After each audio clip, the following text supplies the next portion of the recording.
Et voici Christine et ses chroniques de livres. J'ai pas totalement réussi à les bien, c'est dommage. Pourtant, j'ai essayé, mais enfin bon. Elle a choisi 4 titres. Le premier est une BD signée Michel et Pierre Surquin. Antoine et les merveilles du jardin potager. Ce retour de lecture sera le prélude à la présentation d'une autre bande dessinée As-tu été bien sage signée Big Stegosaurus. Alors une bande dessinée aux éditions Claudélis, est-ce vraiment possible?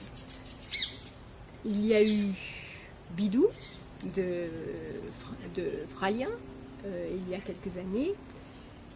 Vous verrez avec le prochain interview d'Edmé de Havé qu'une nouvelle bande dessinée est sur le point de sortir.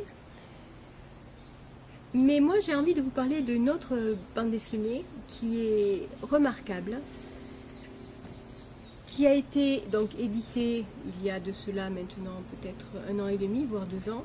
C'est Antoine et les merveilles du jardin potager, pardon. Les textes sont de Michel Surquin et les illustrations de Pierre Surquin.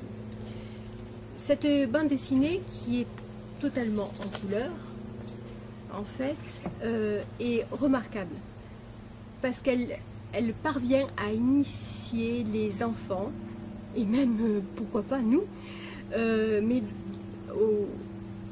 aux règles du potager, de façon ludique, éducative et surtout interactive.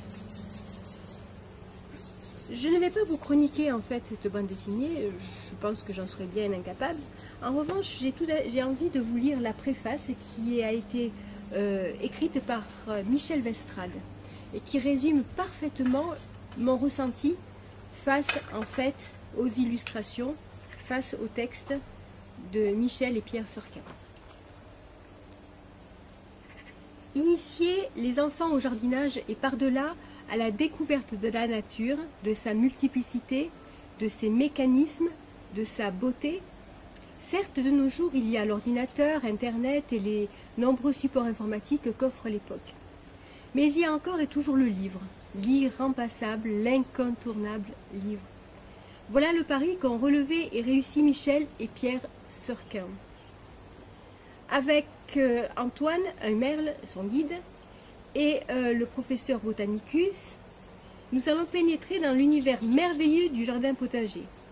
Mais pas selon le tracé rectiligne d'un jardin à la française, c'est que selon notre inspiration, nous irons nous balader et découvrir le monde merveilleux de la nature, les yeux et les oreilles grands ouverts, en revenant à l'essentiel.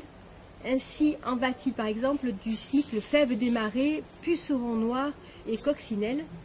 Ainsi redécouvre-t-on à quoi sert la grelinette.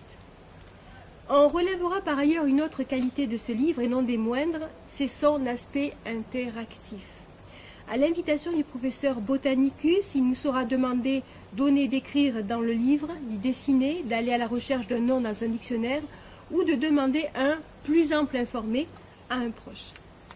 Ce livre s'inscrit dans un système, une approche globale. C'est Antoine, découvrant les merveilles du potager, qui va finalement se forger une philosophie loin des artifices de la mode. Aller à la recherche du bonheur en regardant ce que nous avons à portée de main.